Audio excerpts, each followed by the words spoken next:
आज का लेक्चर जो हम स्टार्ट कर रहे हैं वो रिलेटेड है एनर्जी ऑफ ईएम वेव से, कि भाई जब उसमें इलेक्ट्रिक और मैग्नेटिक फील्ड चल रहे हैं, तो इसका मतलब कहीं ना कहीं तो एनर्जी होगी, क्योंकि इलेक्ट्रिक फील्ड में भी एनर्जी होती है और मैग्नेटिक फील्ड में भी। तो सबसे पहले हम सीखें कि एनर्जी डेंसिटी क्या होगी, ईएम वेव की एनर्जी डेंसिटी। हम स्टेप बाय स्टेप आगे बढ़ेंगे। सबसे पहले हम सीखें कि ईएम वेव की एनर्जी डेंसिटी क्या होगी। तो एनर्जी डेंसिटी का सिंबल हम स्मॉल यू दिया करते थे। तो energy density in terms of electric field आपको याद होगा, half epsilon naught E square. ध्यान है कि नहीं ये वाला फॉर्मूला, ठीक है। And energy density in terms of magnetic field वहां पे है, इलेक्ट्रिक फील्ड भी वहां है, तो दोनों की वजह से इतनी एनर्जी डेंसिटी होगी। एंड इसका आपको याद होना चाहिए B square upon 2 mu naught. एक बार बताओ क्या ये फॉर्मूले ध्यान है हमें? हाँ भाई बताइए, ये पीछे यूनिट्स में फॉर्मूले पढ़ रखे हमने इलेक्ट्रिक एनर्जी डेंसिटी और मैग्नेटिक एनर्जी डेंसिटी के। ठीक है। अब एक ही जगह पे दोनों की वजह से एनर्जी है, तो जो टोटल डेंसिटी होगी वो इनका सम हो जाएगी। यानी कि यहाँ पे जो टोटल एनर्जी डेंसिटी है U, कुछ तो इलेक्ट्रिक फील्ड की वजह से डेंसिटी, कुछ मैग्नेटिक फील्ड की वजह से, तो हो जाएगी half epsilon naught E square plus B square upon 2 mu naught. ये आपकी energy density of EM wave है। अब इस एनर्जी डेंसिटी का मतलब क्या है? इस एनर्जी डेंसिटी का मतलब है कि जैसे मान लो ये एक्स एक्सिस है, सपोज कीजिए एक्स एक्सिस के अलोंग कोई ईएम वेव चल के जा रही है। तो अगर पॉजिटिव एक्स में ईएम वेव जा रही है, तो जो इलेक्ट्रिक फील्ड फैला होगा उसकी इक्वेशन आप लिख सकते हैं some E naught sine omega T minus K X, और जो मैग्नेटिक फील्ड फैला होगा उसकी इक्वेशन लिख सकते हैं बी नॉट साइन, आपने कल पढ़ा था कि फेज क्या रहेगा, बिल्कुल सेम रहेगा। तो B equal to B naught sine omega T minus K X, है ना भाई? ये बताओ इक्वेशंस में कोई कंफ्यूजन? ठीक है। तो इससे तो आप लिख देंगे इलेक्ट्रिक एनर्जी डेंसिटी, कि उस इलाके में जो इलेक्ट्रिक एनर्जी डेंसिटी होगी that will be half epsilon naught E का square, E naught square sine square omega T minus K X. And इससे आप लिख देंगे magnetic energy density B square upon 2 mu naught. तो इसका स्क्वायर करेंगे तो ये बनेगा B naught square sine square of omega T minus K X divided by 2 mu naught. तो आपको इंस्टेंटेनियस वैल्यूज लिखनी आ गई है ई और बी की। तो इससे आपको ये मिल गया कि यू कितना होगा, ये जो वेव्स आ रही है आगे उसकी वजह से जो यू होगा, U will be equal to, अगर हम इसमें देखें तो फर्स्ट टर्म है U E, half epsilon naught ई naught square sine square omega T minus K X, plus second term है B naught square upon 2 mu naught into sine square of omega T minus K X. तो ये बताओ, एक EM wave की equation देख के क्या उसकी एनर्जी डेंसिटी लिखनी आ गई आपको? इक्वेशन देख के कि कैसे एनर्जी डेंसिटी लिखनी है, ठीक है। अब बात यह है कि एनर्जी डेंसिटी से एनर्जी कैसे लिखें। तो ये तो पोजीशन के साथ चेंज हो रही है, ये तो पोजीशन के साथ चेंज होने लग रही है, तो एनर्जी डेंसिटी से एनर्जी कैसे लिखी जाएगी, अब हम उस चीज पे आते हैं। आप इसके अंदर एक छोटा सा वॉल्यूम मान लीजिए डीवी, अलोंग इट्स एक्सिस आप एक स्मॉल वॉल्यूम कंसिडर कीजिए। ये जो वॉल्यूम है, this volume is DV, energy density ये है। तो इसके अंदर जो एनर्जी स्टोर्ड है, इतने से पार्ट में ईएम वेव के आने की वजह से जो एनर्जी स्टोर है, मैं उसे बोल सकता हूं D capital you, small you नहीं, कैपिटल यू। तो एनर्जी डेंसिटी जब भी वेरिएबल होती है हम ऐसे लिख देते हैं कि जो एनर्जी डेंसिटी होगी that will B energy stored पर यूनिट वॉल्यूम, एनर्जी स्टोर्ड पर यूनिट वॉल्यूम। और यहां से जो डी यू होगा, इस पार्ट में जो एनर्जी स्टोर होगी that will be U into DV. U ये आपने लिखना सीख रखा है, डीवी आप वॉल्यूम बना सकते हो, और डी यू आ गया तो इंटीग्रेट करके आप टोटल एनर्जी ला सकते हो इसमें। एक बार बताओ क्या ये यहां तक समझ में आया? ठीक है। yes. अब ये जो एनर्जी होती है तो टाइम का, एक बार फिर से बता दो। ठीक है सुनो, एक ईएम वेव आगे चल रही है एक्स एक्सिस के अलोंग, तो उसने ना दोनों फील्ड फैला रखे होंगे, इलेक्ट्रिक फील्ड भी और मैग्नेटिक फील्ड भी। जैसे मान लो इस डायरेक्शन में तो उसने फैलाया इलेक्ट्रिक फील्ड, और परपेंडिकुलर डायरेक्शन में उसने फैलाया मैग्नेटिक फील्ड। तो किसी भी इलाके में, जैसे ये मैंने एक छोटा सा वॉल्यूम माना, किसी भी इलाके में जो एनर्जी होगी वो दोनों फील्ड्स की वजह से होगी, क्योंकि इलेक्ट्रिक फील्ड की वजह से भी एनर्जी होती है और मैग्नेटिक फील्ड की वजह से भी। तो हमने क्या किया, सबसे पहले ई और बी की वैल्यू लिख ली, क्योंकि वेव एक्स एक्सिस के अलोंग जा रही है, पॉजिटिव एक्स के अलोंग जा रही है, तो ओमेगा टी माइनस की एक्स आएगा, कुछ ई नॉट होगा कुछ बी नॉट होगा। ई नॉट बी नॉट हम रिलेशन कल देख ही चुके थे कि भाई क्या है। उसके बाद देखिए मैंने लिखा इलेक्ट्रिक एनर्जी डेंसिटी, उसका फॉर्मूला होता है half epsilon naught into E square. पढ़ा है ना ये वाला फॉर्मूला हमने पीछे इलेक्ट्रोस्टैटिक्स में। फिर हमने लिखा magnetic energy density B square upon 2 mu naught. एक ही जगह पे दोनों फील्ड हैं तो दोनों की वजह से टोटल इतनी एनर्जी डेंसिटी होगी, ये इलेक्ट्रिक फील्ड की वजह से और ये मैग्नेटिक फील्ड की वजह से। तो जो अगर आप इनमें ई और बी की वैल्यू पुट करें, तो ये ई और बी था, उससे यू ई और यू बी निकाला, तो टाइम का फंक्शन आ गया इस तरह से, पोजीशन का भी और टाइम का भी।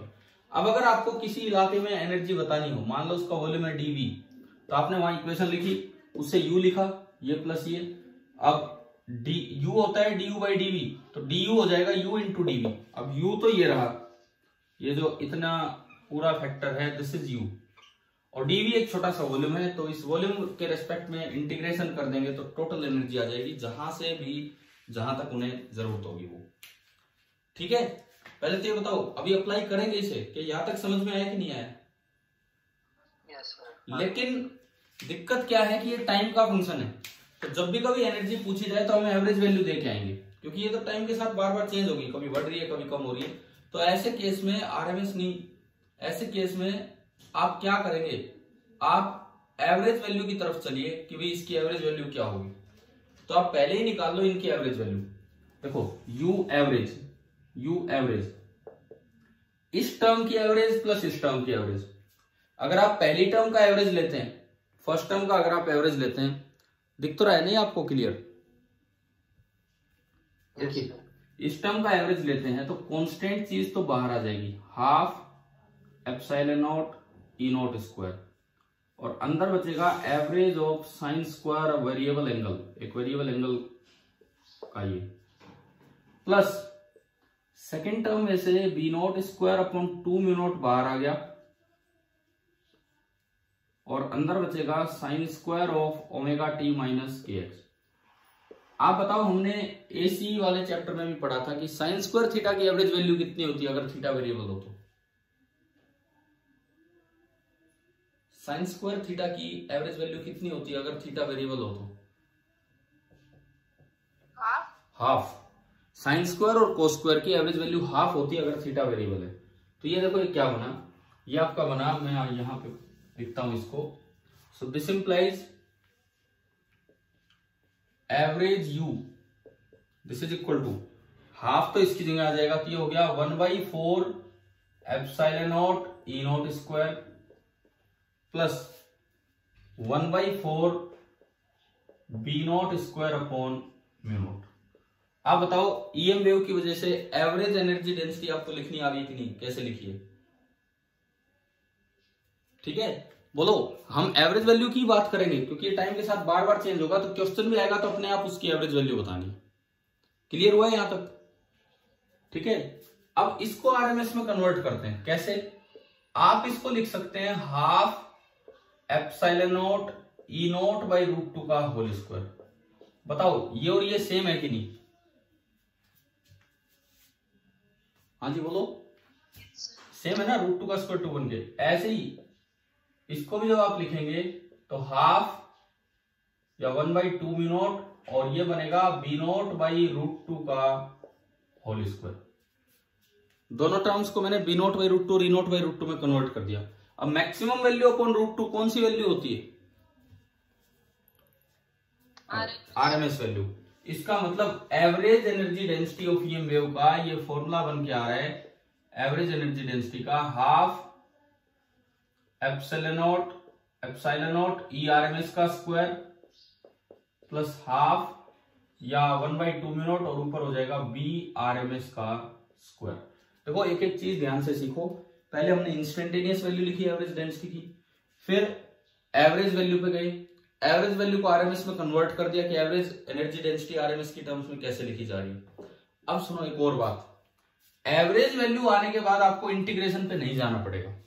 एक बार जब आपको एवरेज वैल्यू मिल गई है तो किसी भी इलाके में average value of energy density आने के बाद तो आप ये कह सकते हैं कि total energy stored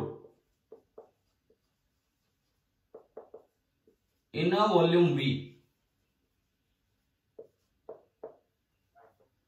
total energy stored in a volume V is equal to जो भी एवरेज डेंसिटी आ रही है उसको आप V से मल्टीप्लाई कर दो। एवरेज का यही तो फायदा होता है।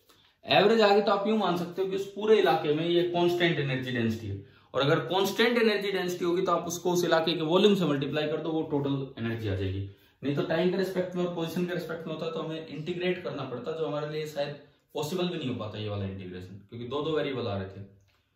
हाँ भाई बताओ, यहां तक एवरेज एनर्जी डेंसिटी का मतलब आया समझ में, क्या फॉर्मूला है और कैसे बना है?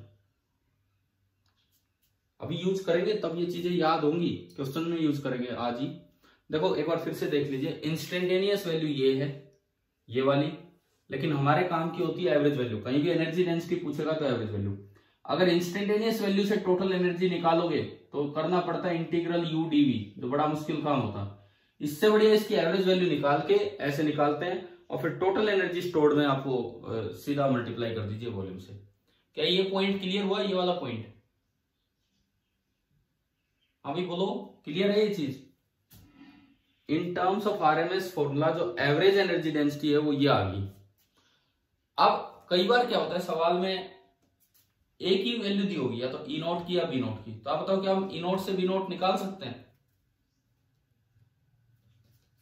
क्या हम ई नॉट से बी नॉट निकाल सकते हैं या नहीं? क्वेश्चन में अगर एक ही वैल्यू दी हो, अब एक चीज और मैं आपको यहां सिखा रहा हूं, वो देखिए आपको ये दोनों टर्म्स भी निकालने की जरूरत नहीं है, एक टर्म दूसरे के बराबर होती है। मतलब एक अच्छा सा रिजल्ट है कि ईएम वेव में जो एनर्जी होती है वो इक्वली डिस्ट्रीब्यूटेड होती है in the form of electric field and magnetic field. देखिए इसको प्रूव करते हैं, हम कि ईएम वेव में यू ई बराबर होता है यू बी। इसको प्रूव करते हैं। आप कोई भी एक पार्ट उठा लो, सपोज मैंने यू बी उठाया, यू बी उसका फॉर्मूला है b²/2 म्यू नॉट। अब बताओ कल क्या पढ़ा था, बी और ई में रिलेशन क्या पढ़ा था आपने? E is equal to BC। हाँ, E is equal to BC, तो B is equal to E by C, B is equal to E by C, तो ये बन गया E²/2C² म्यू नॉट।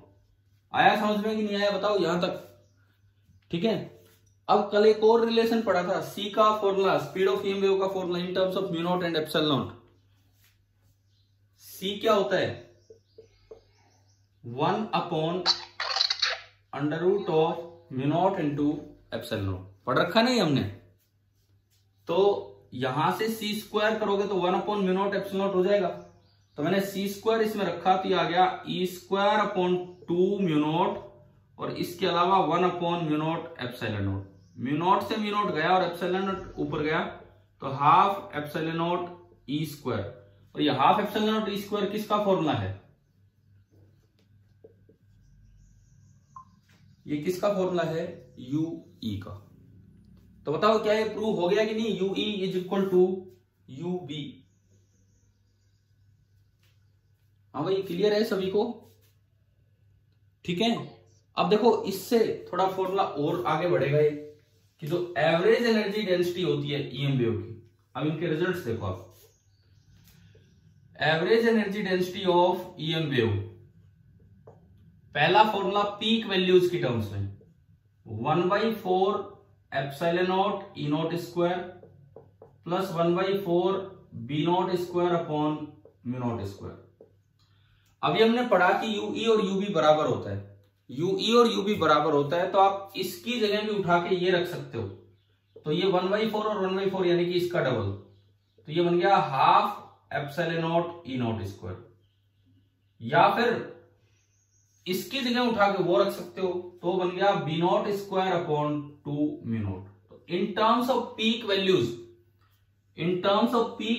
जो टोटल एनर्जी डेंसिटी है उसके ये फॉर्मूले आ गए। अब मैं चलूंगा in terms of RMS value, तो ऊपर लिखा हुआ total energy density of EM wave in terms of RMS value लिखा हुआ है, मैं यही कर देता हूं, यहीं पे कर देता हूं ऊपर ही। In terms of RMS value ये लिखा हुआ है, लेकिन ये इसके बराबर है, तो अगर आप इसकी जगह में ये रखोगे तो हाफ और हाफ जुड़ के डबल हो जाएगा। So this is equal to epsilon naught into E RMS square, या फिर इसकी जगह वो रखोगे तो उसका डबल हो जाएगा, तो B RMS square upon mu naught. ये total energy density, average energy density के फॉर्मूले आ गए। आप बताओ क्या ये समझ में आया कि नहीं आया यहां तक? भाई ये याद करने पड़ेंगे कब हाफ लेना है। देखो एक बार फिर से सुनो, अगर आप पीक वैल्यू की टर्म्स में लिखते हो और अलग अलग लिख के ऐड कर रहे हो तो फैक्टर आ रहा है 1/4, और एक को ही लिख के डबल कर रहे हो तो एक अकेला ही लिख दो और फैक्टर हाफ ले लो बस। अगर आरएमएस की टर्म्स में लिख रहे हो टोटल एनर्जी डेंसिटी, तो दोनों में अलग अलग फैक्टर आ रहा है 1/2, लेकिन अगर एक को ही लिख के डबल कर रहे हो तो 1/2 भी हट जाएगा। क्या ये चार फॉर्मूले एवरेज एनर्जी डेंसिटी के याद हो जाएंगे हमें? हाँ भाई, average energy density of EM wave के फॉर्मूले आए समझ में। और एवरेज एनर्जी डेंसिटी का फॉर्मूला इसलिए काम का है कि टोटल एनर्जी पूछेगा तो हम बोल देंगे average energy density into volume. तो मैं एक सवाल दूं आपको इस पे करने के लिए? Yes sir. ठीक है, ये सामने बोर्ड पे फॉर्मूले लिखे हुए हैं, आपको करना होगा। मैं केवल फॉर्मूले छोड़ रहा हूं और मिटा रहा हूं। जो फॉर्मूले हैं वो मैंने छोड़ दिया आपके सामने यहाँ पे कि भाई ये फॉर्मूले हैं।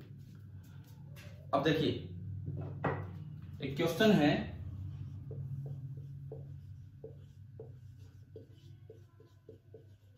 द इलेक्ट्रिक फील्ड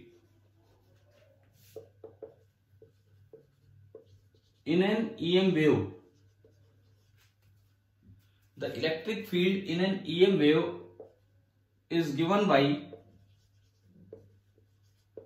उसकी इक्वेशन दे रखी है और इस तरह से लिखी हुई है E is equal to 50 newton पर कूलम, ये तो बाहर है। और इसके अलावा इस तरह से भी इक्वेशन दी जाती है। कल मैं ये बता रहा था आपको कि अगर कोई कॉमन लेके दे रखा हो तो पहले उसको मल्टीप्लाई करना होता अंदर।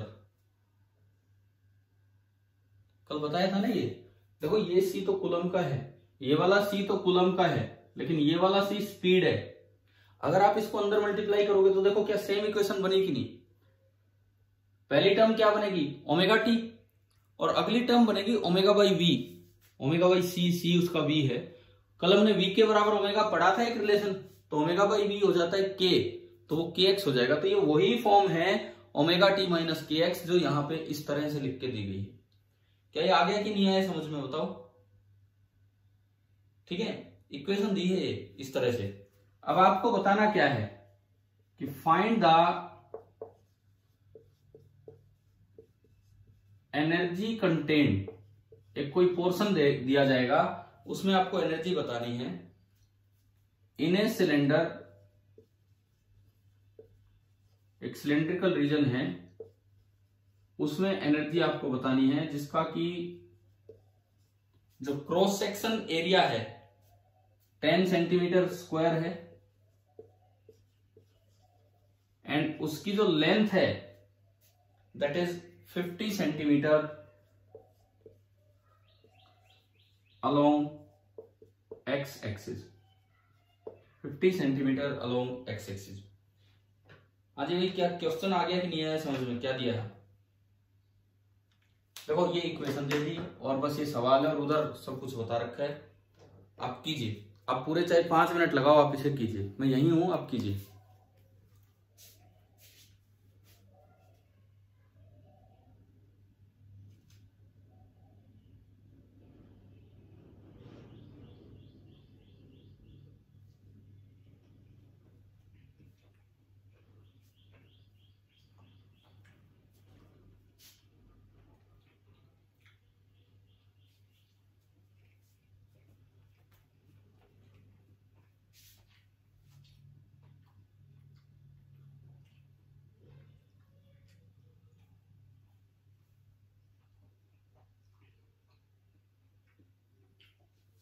कुछ आंसर आए तो बताना।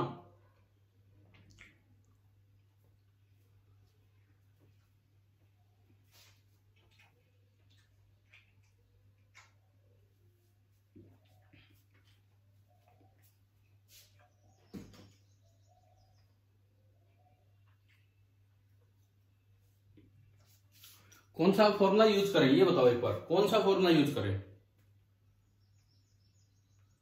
बोर्ड पे इतने फॉर्मूले लिखे हुए हैं, और जब भी टोटल एनर्जी चाहिए तो पहले आप एनर्जी डेंसिटी निकालो, एवरेज एनर्जी डेंसिटी, तब आसान रहेगा, नहीं तो इंटीग्रेशन पे जाना पड़ जाएगा। बताओ इनमें से कौन सा फॉर्मूला लगना चाहिए? इतने फॉर्मूले लिखे हुए हैं, आपको दिया क्या है इसमें देख के बताओ, आपको क्या दे रखा है, कौन सी वैल्यू दिख रही है? हाँ जी बोलोगे, ये क्या है, ये क्या है? ई नोट। इनमें से कौन सा ऐसा फॉर्मूला है जो केवल ई नोट से एवरेज एनर्जी डेंसिटी दे दे? ये दिख गया यहाँ पे? Yes, sir. केवल ई नोट से अगर आपको एनर्जी डेंसिटी चाहिए तो ये रहा formula, only half epsilon naught ई नोट स्क्वायर। तो पहले तो ये निकाल के एवरेज एनर्जी निकालो, एवरेज एनर्जी डेंसिटी।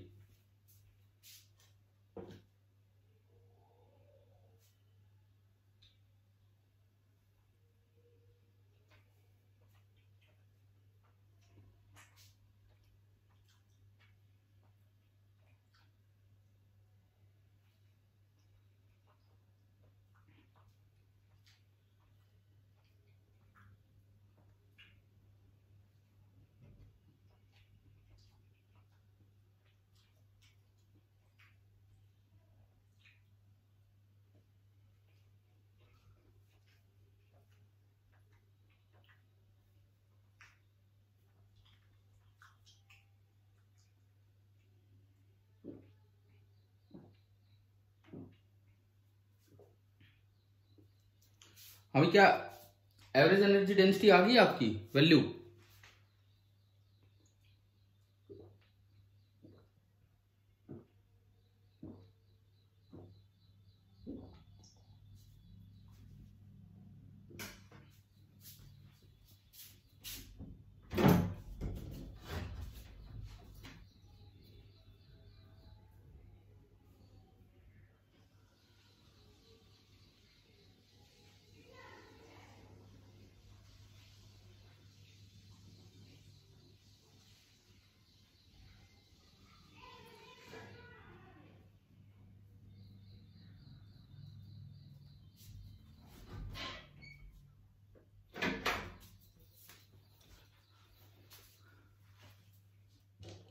देखिए जो एवरेज एनर्जी डेंसिटी आएगी कैसे निकालेंगे आप? Half epsilon naught E square. बोलो पहले सॉल्यूशन। जो एवरेज एनर्जी डेंसिटी होगी that will be equal to half into epsilon naught. कितनी वैल्यू होती है एप्सिलॉन नॉट की? ये तो हमें पता होगा, 8.85 into 10⁻⁻12 into E naught square. E not आपको कितना दिया है? 50। तो ये जो एनर्जी आएगी जूल पर मीटर क्यूब में आएगी एनर्जी डेंसिटी। अगर आपने सोल्व किया हो तो ये बनेगा 1.1 इंटू 10⁻⁸ आ रहा है क्या कुछ ऐसा? Yes sir. Joule per metre square. तो ये बोला करो आप आंसर। चलो कोई बात नहीं, आपने क्वेश्चन किया, मैंने इतनी देर में अपना नाश्ता किया। अब देखो इधर सुनो, ये आ गया एवरेज यू। अब इसके बाद एक बार आपको उस एवरेज यू आने का ये फायदा है कि अब आपको इंटीग्रेशन पे जाने की जरूरत नहीं है। आपको उसका ना टोटल वॉल्यूम चाहिए, बस टोटल वॉल्यूम। टोटल वॉल्यूम कितना है इस रीजन का? दिया है कि एक सिलेंड्रिकल क्रॉस सेक्शन है जो 10 सेंटीमीटर स्क्वायर उसका एरिया है और लेंथ 50 सेंटीमीटर है। तो बताइए वॉल्यूम कितना हो गया? अगर आप वॉल्यूम निकालें तो क्या कुछ ऐसा आ रहा है? एरिया इंटू लेंथ से 5 इंटू 10⁻⁻4 मीटर स्क्वायर, वो मीटर क्यूब। Yes sir. उसको कन्वर्ट कर लो, 10 सेंटीमीटर स्क्वायर हो जाएगा 10 इंटू 10⁻⁻4 और ये हो गया 50 इंटू 10⁻⁻2। तो ये बन गया ना ये वॉल्यूम। 5.5 इंटू 10⁻⁻12। हाँ सही है। तो last step total energy that is average U into volume, और ये आपका हो गया 5.5 इंटू 10⁻⁻12 जूल। तो एक ईएम वेव के साथ एसोसिएटेड एनर्जी कैसे देखना है, पहले एवरेज एनर्जी डेंसिटी देखनी है, उससे एनर्जी निकालनी, क्या ये पूरा मेथड आ गया समझ में? ठीक है। एक बड़ी गलती बच्चे यहां इन फैक्टर्स में कर जाते हैं, क्योंकि वो कंफ्यूज हो जाते हैं। कई बार उन्हें लगता है कि भाई ये फॉर्मूला लगाना है फिर इतना ही डबल कर देना है। ठीक है, ये बात भी सही है। कभी सोचते हैं ERMS में तो हाफ आता ही नहीं, तो यहीं से हाफ हटा के डबल कर जाते हैं, वो गलत हो जाता है। जैसे अभी आपके सामने बोर्ड पे लिखा हुआ है तो आपने बड़े ढंग से देख लिया कि बस इतना ही सफिशिएंट है। नहीं तो क्या होता, आप ये निकालते 1/4 फिर उसका डबल करते, बात तो ये की थी। तो आपको कम से कम एनर्जी डेंसिटी के फॉर्मूले अच्छे से याद कर लेने हैं कि इन terms of peak value and in terms of RMS value अलग अलग निकाले तो फैक्टर हाफ है RMS में, पीक वैल्यू में अलग अलग फैक्टर 1/4 है, और एक से ही निकाले तो पीक वैल्यू में फैक्टर हाफ है और RMS वैल्यू में फैक्टर 1 है। शायद आप याद कर लोगे, अपने तरीके से आप याद कर लोगे, जैसे भी आपको याद करना है। तो अभी आप ये बताओ, क्या एक EM वेव की एनर्जी निकालनी आई? यहां तक का बात काम आ गया आपको समझ में कैसे किया? ठीक है। और इससे ये चीज ये तो हो गया कि EM वेव के पास एनर्जी है, तो वो तो इलेक्ट्रिक और मैग्नेटिक फील्ड की वजह से।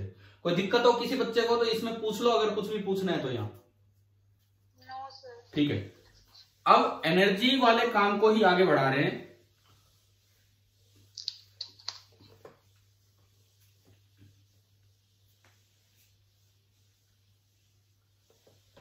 नेक्स्ट जो पार्ट है, अगर एनर्जी होगी किसी की वेव के पास तो वहां एक टर्म डिफाइन होगी, इंटेंसिटी। तो एनर्जी डेंसिटी और एनर्जी लिखने के बाद अब हम चलते हैं intensity of EM wave. Intensity वैसे तो जनरल भाषा में ऐसा वर्ड है कि भाई बहुत तीखी लाइट है तो इंटेंसिटी ज्यादा है, डिम लाइट है तो इंटेंसिटी कम है। लेकिन एक वेव की इंटेंसिटी होती क्या है? +1 में हमें डिफाइन करने को मिला था एक वेव की इंटेंसिटी ऑफ एनी वेव। क्या हमने पढ़ा है कि energy crossing a unit area in unit time perpendicular to the propagation of wave. मान लो वेव आगे जा रही है, वेव इस डायरेक्शन में जा रही है, यूं कहीं वेव के रिस्पेक्ट में एनर्जी आगे बढ़ते जा रही है वेव के तरीके से। तो आप क्या करेंगे, इसके परपेंडिकुलर एक क्रॉस सेक्शन बनाएंगे। अब वेव आगे जा रही है तो एनर्जी इस क्रॉस सेक्शन को क्रॉस करके जा रही होगी। मान लो इस क्रॉस सेक्शनल एरिया है ए एरिया में से T टाइम में सपोज कीजिए जो टोटल एनर्जी निकल के गई है वो U है। तो यूनिट एरिया में से T टाइम में कितनी एनर्जी निकल के जाएगी? U/A। जब T टाइम में इतनी गई है तो यूनिट टाइम में कितनी जाएगी? U/A divide by T। और इसी टर्म को बोलते हैं इंटेंसिटी ऑफ वेव। कोई भी वेव हो उसकी इंटेंसिटी होती है। तो अगर मैं इंटेंसिटी को डिफाइन करूं किसी भी वेव के लिए तो ये क्या है? It is the energy crossing a unit area. Per unit area लिया है, लेकिन एरिया कैसे बनाना है? एरिया कैसे बनाना है? परपेंडिकुलर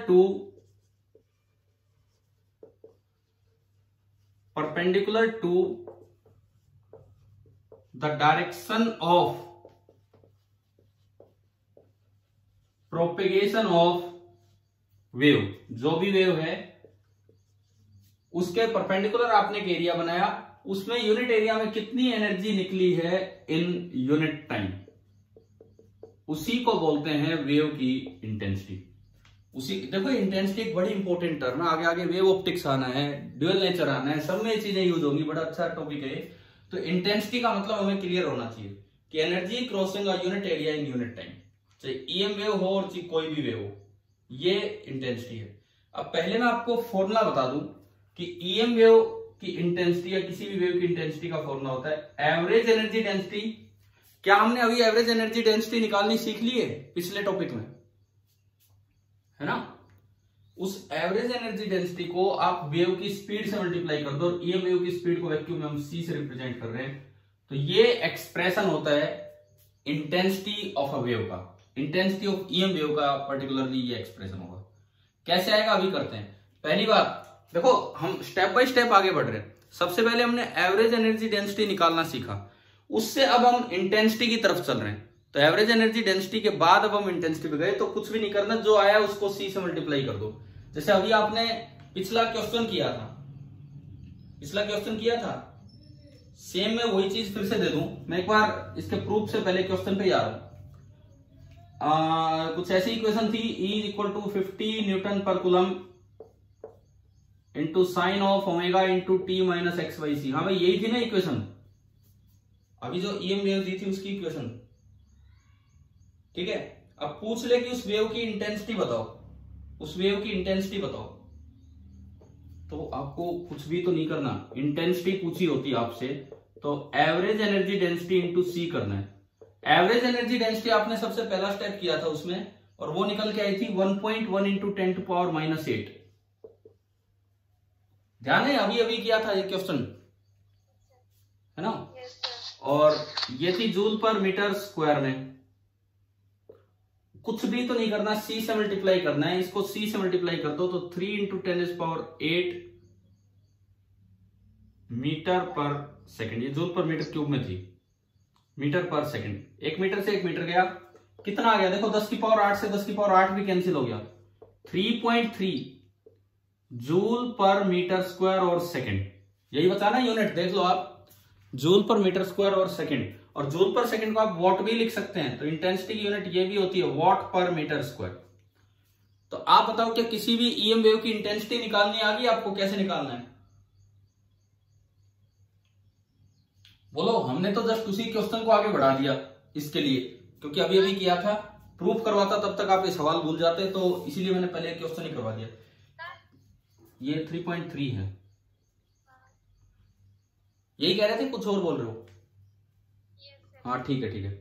तो भाई EM वेव की एनर्जी डेंसिटी निकालनी सीख ली, EM वेव की टोटल एनर्जी निकालनी सीख ली वॉल्यूम से मल्टीप्लाई करके, और EM वेव की इंटेंसिटी निकालनी हमने सीख ली, जिसकी SI यूनिट होती है वॉट पर मीटर स्क्वायर। परंतु इंटेंसिटी तभी निकलेगी जब आप ये ढंग से निकालोगे, और इसके लिए वो फॉर्मूलों में कोई गलती नहीं होनी चाहिए, हाफ है कि 1/4 है कि 1 है, वो ध्यान रखना है। अब बात आती है कि आया कैसे, ये फॉर्मूला कहां से आया, एवरेज U इंटू टी। देखो इसको समझते हैं, एवरेज U इंटू C कहां से आया फॉर्मूला। सपोज मैंने इसके पीछे की L लेंथ कंसिडर की, जहां ये EM वेव चल के आ रही है, ये इसके पीछे की L लेंथ का, बोर्ड भी गीला हो जाता है मेरे हाथ लग लग के।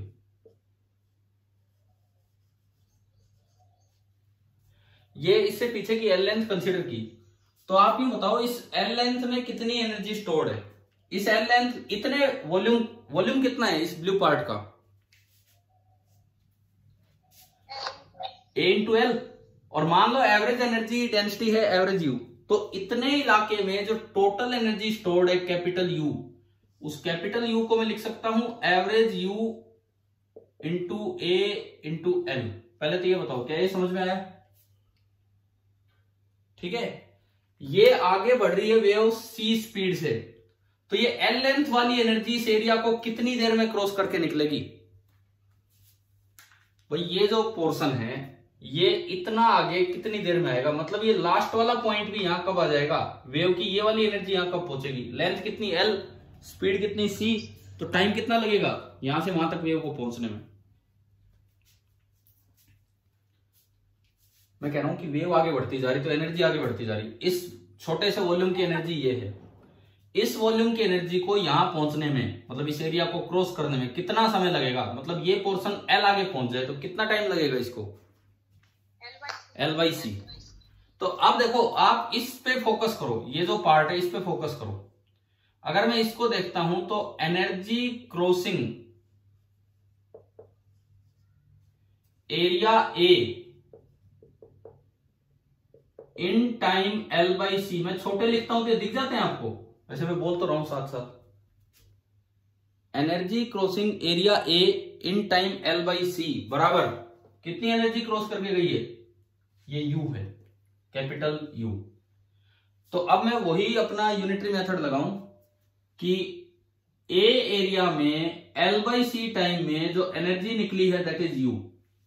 इंटेंसिटी क्या होती है यूनिट एरिया में यूनिट टाइम में, तो यूनिट एरिया में यूनिट टाइम में जो एनर्जी निकली होगी that will be U upon A और इंटू L बाई C। आ गया होगा समझ में,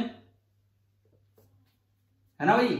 इंटेंसिटी आपकी बनी U upon A into L और C ऊपर गया, और A इंटू L है वॉल्यूम, A इंटू L है इसका वॉल्यूम और U है इसकी टोटल एनर्जी। तो एनर्जी पर यूनिट वॉल्यूम को हम क्या लिख सकते हैं,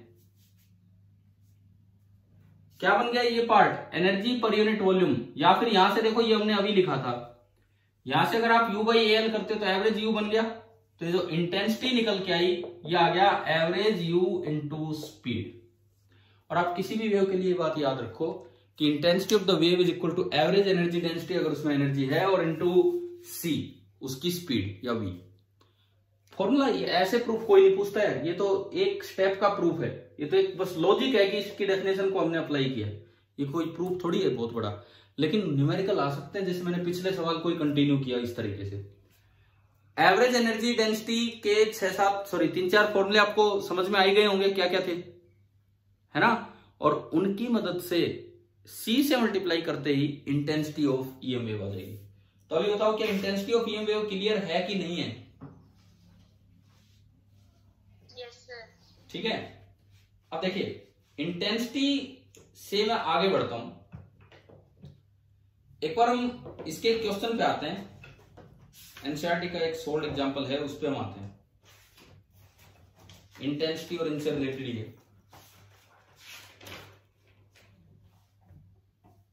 कल हमने एग्जांपल 8.2 कर दिया था और 8.3 कर दिया था। पेज नंबर 279 पे आप आ जाइए, पेज नंबर 279 पे। अभी आप आइए एग्जांपल 8.5 पे। 8.4 को रोकिए 2 मिनट के लिए, मतलब थोड़ी देर के लिए। पहले आप आइए एग्जांपल 8.5। मिल गया NCERT page number 279, page number 279 example 8.5। Book निकाल ली होगी ना आपने।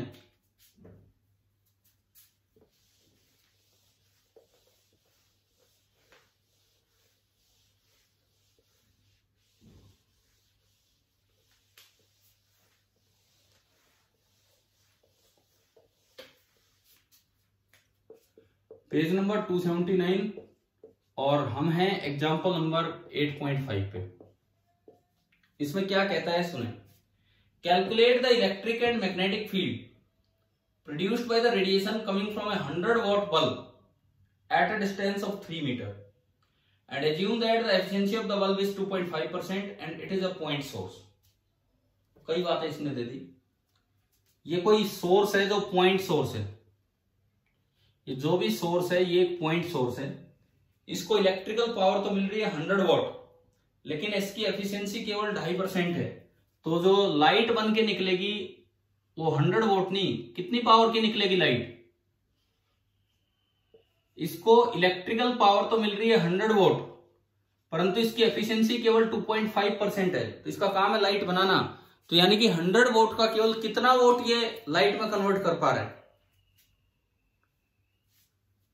अरे आ रहा है क्या समझ में? एक बल्ब का आउटपुट होता है रोशनी, लाइट, इनपुट होता है इलेक्ट्रिकल पावर। तो ये 100 वोट बल्ब है तो आपको तो 100 वोट देनी पड़ रही है, परंतु इसकी एफिशिएंसी 2.5% है, तो आउटपुट केवल 2.5% है। तो आप बताओ लाइट के रूप में जो पावर है वो कितनी मिल रही है? 100 का 2.5% कितना होता है? 100 का 2.5% कितना होता है?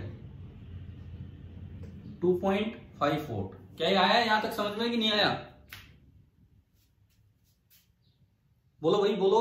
सोर्स की ईएम वेव जनरेट करने की पावर आ गई है समझ में कितनी है? ठीक है। अब ये कहता है कि इलेक्ट्रिक और मैग्नेटिक फील्ड निकालो at a distance of 3 metre from the bulb. मैं बल्ब से 3 मीटर की दूरी पे गया, let this be R and this is 3 metre. तो इस बल्ब ने जो ईएम वेव भेजी है उस ईएम वेव की वजह से वहां इलेक्ट्रिक फील्ड और मैग्नेटिक फील्ड निकालनी है। ये आपको करना है। कैसे करें? इलेक्ट्रिक और मैग्नेटिक फील्ड कैसे निकालें? पावर से आप निकाल लो इंटेंसिटी। कैसे? Intensity means energy per unit area per unit time, लेकिन energy per unit time power होती है। सो इंटेंसिटी की ये भी डेफिनेशन है power per unit area. Intensity is watt per metre square, power per unit area. और एक पॉइंट सोर्स की इंटेंसिटी r डिस्टेंस दूर कैसे निकालते हैं, आप एक स्फीयर बना लो, पॉइंट सोर्स को सेंटर मानते हुए r रेडियस का एक स्फीयर बना लीजिए। इस जगह पे, इस स्फीयर के हर एक पॉइंट पे जो इंटेंसिटी होगी that is power per unit area, और इस स्फीयर का एरिया कितना है 4 पाई r square. Power of source ये 100 वोट नहीं, जो बल्ब की रोशनी है वो 2.5 वोट, और जो जहां पे आप इंटेंसिटी लिखने जा रहे हो आपने पूरा एरिया देख लिया कि कितने एरिया में से पावर निकल रही है, तो this is 4 pi r square. तो जो इंटेंसिटी होगी ये होगी। और यहां से एक और बात याद रखनी है कि एक पॉइंट सोर्स की इंटेंसिटी इनवर्सली प्रोपोर्शनल होती है r स्क्वायर के, ये बात आप याद रखें। एक पॉइंट सोर्स की इंटेंसिटी इनवर्सली प्रोपोर्शनल होती है r स्क्वायर के। अगर लीनियर सोर्स होता तो इनवर्सली प्रोपोर्शनल होती r के, लीनियर सोर्स होता तो इनवर्सली प्रोपोर्शनल r के होती। पॉइंट सोर्स की इंटेंसिटी इनवर्सली प्रोपोर्शनल होती है r स्क्वायर के। क्या ये दो बातें याद रह जाएंगी? पॉइंट सोर्स की इंटेंसिटी इनवर्सली प्रोपोर्शनल होती है r स्क्वायर के। तो चलो अब आगे बढ़ो इस सवाल में। मुझसे पूछा है, क्या पूछा है, इलेक्ट्रिक और मैग्नेटिक फील्ड। इलेक्ट्रिक और मैग्नेटिक फील्ड पूछने का ये मतलब है कि आप उनकी आरएमएस वैल्यू बताओ, आप उनकी आरएमएस वैल्यू बताओ कि भाई क्या है क्या नहीं। अब देखो ये सवाल उल्टा जा रहा है, पावर दे रखा है, पावर से निकली इंटेंसिटी, फिर आप इंटेंसिटी का फॉर्मूला लगाएंगे एवरेज यू इंटू सी, उससे निकलेगा एवरेज यू, और फिर एवरेज यू के जो 2-3 फॉर्मूले बनाए थे उनसे ई नॉट भी निकल आएगा और उनसे बी नॉट भी निकल आएगा। कैसे जाना है क्वेश्चन में, क्या ये समझ में आया? बोलिए भाई, अरे बोलो, जवाब दो, आपकी आवाज ही आनी बंद होगी। Yes sir. मतलब इस क्वेश्चन में एक तो आपने ये सीखा कि अगर पावर ऑफ सोर्स दे रखा हो तो उससे इंटेंसिटी कैसे लिखते हैं, तो पॉइंट सोर्स की पावर से इंटेंसिटी ऐसे लिखी जाती है। ये भी याद रखना कि for point source intensity is proportional to, inversely proportional to r square. Linear के लिए इनवर्सली प्रोपोर्शनल टू r होता है, लीनियर सोर्स के लिए। दूसरी बात, इंटेंसिटी अगर आपके पास आ गई, कैलकुलेशन मैं करूं कि आप कर लोगे, 2.5 अपॉन 4 पाई r है 3 का स्क्वायर, ये इसकी इंटेंसिटी है। वैसे सोल्ड है, हाँ, तो इन्होंने इंटेंसिटी निकाली है, जो इंटेंसिटी इनकी निकल के आई वो है 0.022 वॉट पर मीटर स्क्वायर। ये इंटेंसिटी यहां से सोल्व करने पे आएगी 0.022 वॉट पर मीटर स्क्वायर। चलो इंटेंसिटी आ गई, अगला स्टेप होता है कि यहां से आप एनर्जी डेंसिटी निकाल लो। Intensity is equal to average U into C, तो यहां से आप एनर्जी डेंसिटी निकाल लेंगे 0.022 अपॉन 3 इंटू 10 टू पावर 8, ये आपकी एवरेज एनर्जी डेंसिटी आ जाएगी जूल पर मीटर क्यूब में। और आखिरी स्टेप, अब आपको ई नोट चाहिए कि ई आरएमएस चाहिए, फॉर्मूले याद है ना आपको, आज ही पढ़ाए, समझ में आ गया होगा। आखिरी स्टेप क्या करना है, इसको ई नोट वाले फॉर्मूले से इक्वेट कर दो तो ई नोट आ जाएगा। ई नोट वाला फॉर्मूला क्या था, आप इसको लिख सकते हैं हाफ एप्सिलॉन नॉट ई नॉट स्क्वायर, बस ई नॉट आ जाएगा। अगर आरएमएस वाले फॉर्मूले से इक्वेट करते हो तो टोटल फॉर्मूला था एप्सिलॉन नॉट ई आरएमएस स्क्वायर, उससे ई आरएमएस आ जाएगा।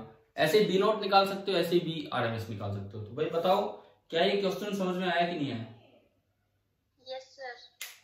ठीक है, अब इसके लास्ट में सॉल्यूशन में क्या लिखता है सुनो। इन्होंने ई नॉट निकाला और ई नॉट आया 4.07 वोल्ट पर मीटर। ई आरएमएस भी निकाल रखा है, ई नॉट भी निकाल रखा है, ये इन्होंने सोल्व कर रखा है। ये लास्ट में लिखता है thus you see that the electric field strength of the light that you use for reading is fairly large. Compare it with the electric field strength of a TV or FM wave which is of the order of a few microvolt per meter. ये कहता है EM wave तो TV wave भी होती है, EM wave तो FM wave भी होती है जो चल के आती है, उनका जो ई नॉट होता है वो फ्यू माइक्रोवोल्ट में चला जाता है, लेकिन माइक्रोवोल्ट पर मीटर, वोल्ट पर मीटर तो उसकी यूनिट होती है। मतलब जो हमारा एक कंपैरिजन भी हमें याद रखना चाहिए, इस तरह की चीजें भी कहीं काम आ जाती हैं। जो एफएम वेव चल के आती है, एफएम वेव, उनका जो ई नॉट होता है दैट इज नियरली 10⁻⁻⁶ वोल्ट पर मीटर। लेकिन आप जो रीडिंग लाइट यूज कर रहे हो, रीडिंग लाइट, उसका जो ई नॉट होता है दैट इज नियरली 5 वोल्ट पर मीटर। तो एक आइडिया तो रखना आप कम से कम, क्या ये वैल्यूज थोड़ी दिमाग में रह जाएंगी क्या है क्या नहीं। हामी बोलिए, क्लियर है ना यहां तक? ठीक है। अच्छा, एक्सरसाइज में ऐसा क्वेश्चन बताता हूं, पेज नंबर 287 पे चलिए। पेज नंबर 287 मैं अभी नहीं करवा रहा, आपको होमवर्क में दे रहा हूं। अब आपको ट्राई कर लेना है क्वेश्चन नंबर 12, पेज नंबर 287 पे क्वेश्चन नंबर 12 आपको ट्राई कर लेना है। करोगे ना? एक बार देख तो लिया होगा एटलीस्ट क्या है। उसमें भी कुछ ऐसा ही है, कुछ ऐसा ही है, बिल्कुल सेम। हाँ भाई, करोगे ये वाला क्वेश्चन ट्राई? Yes sir. ठीक है, इसके जस्ट बाद आप ट्राई करना, बिल्कुल ऐसा ही सवाल है। अच्छा, अब 8.4 हमने अभी छोड़ा है, तो हम थोड़ा सा आगे बढ़ते हैं। तो नेक्स्ट जो हम टॉपिक पढ़ रहे हैं that is the momentum of EM waves.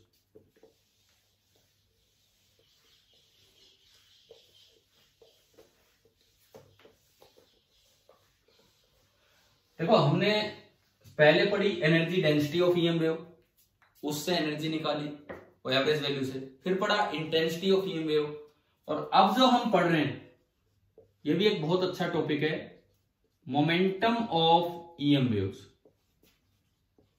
Linear momentum of EM wave. अभी तक तो क्या होता था कि भाई केवल पार्टिकल है, वी वेलोसिटी से चल रहा है, तो उसका मोमेंटम हो जाएगा m इंटू वी। लेकिन आइंस्टाइन और इन लोगों ने पूरी थ्योरी बना के दी कि जो ईएम वेव होता है उसके भी एक पार्टिकल नेचर है, उसका भी पार्टिकल नेचर है, उसका मास कितना हमें नहीं पता, लेकिन उसका लीनियर मोमेंटम कितना है वो हमें पता है। क्या बताया इन्होंने? सुनो, अगर मान लो ये कोई पोर्शन है, ईएम वेव का कोई एक पोर्शन है, ईएम वेव का मैंने कोई भी एक पोर्शन माना, ईएम वेव आगे बढ़ती है c स्पीड के साथ, ठीक है जी। आपने उसका एवरेज यू निकालना सीख लिया, ठीक है। उससे आपने इसकी टोटल एनर्जी निकालनी सीख ली, और आपने इंटेंसिटी भी निकालनी सीख ली। क्या ये 3 काम हो गए आपके यहां तक किसी पोर्शन में? ठीक है। अब आइंस्टाइन ने ये पूरा फॉर्मूला दिया, और ये यूं कहें कि पूरी एटॉमिक थ्योरी या पूरी जो क्वांटम है, क्वांटम, उसमें ये चीजें यूज होती हैं कि जो इतने पोर्शन का जो मोमेंटम है, ऑल्दो हमें मास नहीं पता इसका, ऑल्दो हमें मास नहीं पता, लेकिन इसका पार्टिकल नेचर और इसके पास मोमेंटम है, और इसका जो मोमेंटम होगा that will be total energy divided by C. ये फॉर्मूला आपको याद रखना है कि किसी भी ईएम वेव में, किसी भी ईएम वेव के पास अगर कोई पोर्शन है जो यू एनर्जी का आगे बढ़ रहा है, तो जो उसका लीनियर मोमेंटम होगा that will be equal to U by C. इस तरह से लिखा जाता है। तो मैं थोड़ा सा आइडिया देता हूं, क्या आपने कहीं पे फॉर्मूला पढ़ा है, केमिस्ट्री वेमिस्ट्री में आया हो या नहीं? Lambda is equal to H by P.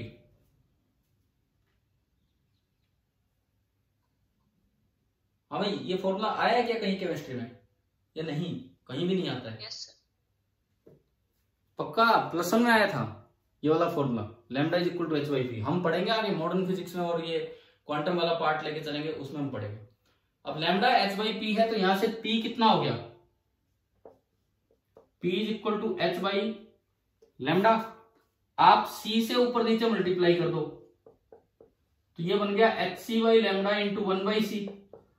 क्या H C by lambda energy का फॉर्मूला होता है? अरे वेव की एनर्जी एच न्यू या एच सी बाई लैम्डा पढ़ी आपने? yes, sir.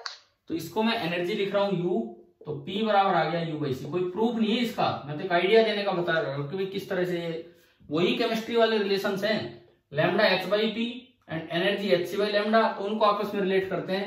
तो इस वेव का लीनियर मोमेंटम होगा U बाई सी। तो ये बात आप याद रखना कि अगर एक ईएम वेव है जिसका पोर्शन U एनर्जी का पोर्शन चल रहा है, तो उसका जो लीनियर मोमेंटम होगा that is U by C. तो कई चीजें हमने देख ली। अब यहाँ पे सबसे पहले हमने एवरेज एनर्जी डेंसिटी निकालनी सीखी, उसके फॉर्मूले मैंने कहा बड़े ध्यान से याद रखो, क्योंकि उन्हीं से सब कुछ सोल्व हो रहा है। एवरेज एनर्जी डेंसिटी के बेसिक फॉर्मूले याद रखें, ई नॉट, बी नॉट, ईआरएमएस और बीआरएमएस में। उससे अगर टोटल एनर्जी चाहिए तो वॉल्यूम से मल्टीप्लाई कर दो, उससे अगर इंटेंसिटी चाहिए तो केवल उसी को सी से मल्टीप्लाई कर दो, और उससे अगर मोमेंटम चाहिए तो पहले वॉल्यूम से मल्टीप्लाई करके कैपिटल यू ले आओ, और फिर कैपिटल यू को सी से डिवाइड कर दो, तो वो आ जाएगा वेव का लीनियर मोमेंटम, उस पोर्शन का लीनियर मोमेंटम। तो मोमेंटम ऑफ ईएम वेव क्या है, क्या इतना समझ में आया कि नहीं आया? हाँ भाई बताओ, फॉर्मूला याद हो जाएगा ये? ठीक है, अब सुनो, अब वेव के पास मोमेंटम है तो ये फोर्स भी लगा सकती है, क्योंकि जब भी कोई चीज किसी पे फोर्स लगाती है तो इसका मतलब होता है कि उसने मोमेंटम ट्रांसफर किया है। इसका मतलब जो ईएम वेव है वो हमारे ऊपर फोर्स भी लगा सकती है। तो मैं एक दो एग्जांपल्स लेता हूं कहां पे ईएम वेव कैसे फोर्स लगा रही होगी। देखिए, सपोज कीजिए मैंने एक बार लिया परफेक्टली एब्जॉर्बिंग मटेरियल, मैं एक बार लेके चल रहा हूं perfectly absorbing material. Perfectly absorbing material मतलब ये जो पोर्शन उसके ऊपर जा रहा है ये कंप्लीटली उसको एब्जॉर्ब कर लेगा, बिल्कुल भी रिफ्लेक्ट नहीं करेगा। अब देखिए, अगर ये पोर्शन किसी दीवार पे जाके एब्जॉर्ब हो गया तो जो एनर्जी ट्रांसफर्ड है, दीवार को जो एनर्जी मिली है वो तो डायरेक्ट होगी यू, एनर्जी ट्रांसफर्ड तो पूरी पूरी यू होगी। और जो मोमेंटम ट्रांसफर्ड है, मोमेंटम ट्रांसफर्ड, भाई पहले इसके पास मोमेंटम कितना था, उसके पास जाने से पहले मोमेंटम कितना था, अभी तो बताया कितना था, u बाई सी था। और जब एब्जॉर्ब भी होगी तो उसका मोमेंटम हो गया 0, यानी कि इसने अपना u बाई सी मोमेंटम दान कर दिया। तो इसने दीवार को जो मोमेंटम ट्रांसफर किया वो कितना किया, u बाई सी। तो अगर सामने वाली दीवार परफेक्टली एब्जॉर्बर है, ये ईएम वेव यूं नॉर्मली आ रही है, तो जो एनर्जी ट्रांसफर होगा इतने पोर्शन की वजह से वो तो u हो जाएगा, लेकिन जो मोमेंटम ट्रांसफर होगा that will be u by C. क्या यहां तक आया समझ में? ठीक है, अब दूसरा मैं केस लेता हूं परफेक्टली रिफ्लेक्टिंग मटेरियल, और ये नॉर्मली आ रही है, मैं किसी एंगल पे नहीं, मैं नॉर्मल लेके चल रहा हूं, परफेक्टली रिफ्लेक्टिंग मटेरियल। अब देखो, ये वेव आएगी और ये एज इट इज रिफ्लेक्ट हो जाएगी सी स्पीड से, तो यू पोर्शन यू आया और वापस गया। तो बताओ एनर्जी ट्रांसफर्ड कितना है? हाँ भाई, एनर्जी ट्रांसफर्ड कितना होगा इस पर्टिकुलर केस में, बोलिए। ये वेव आई और यूं क्यों रिफ्लेक्ट होकर चलेगी? एनर्जी ट्रांसफर्ड 0, कोई एनर्जी ट्रांसफर ही नहीं हुई, क्योंकि ये तो अपनी एनर्जी अपने पास मेंटेन करके वापस चलेगी। मोमेंटम ट्रांसफर्ड कितना होगा?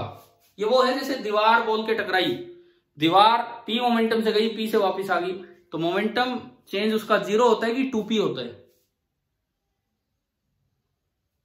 एक बॉल है वो दीवार से टकराती है, पी मोमेंटम के साथ गई और पी के साथ ही वापस आ गई, तो 2p है ना, 2p। तो इसके मोमेंटम में चेंज होगा 2p, तो इसने जो ट्रांसफर किया वो 2p किया है, जितना चेंज होगा वही ट्रांसफर होता है।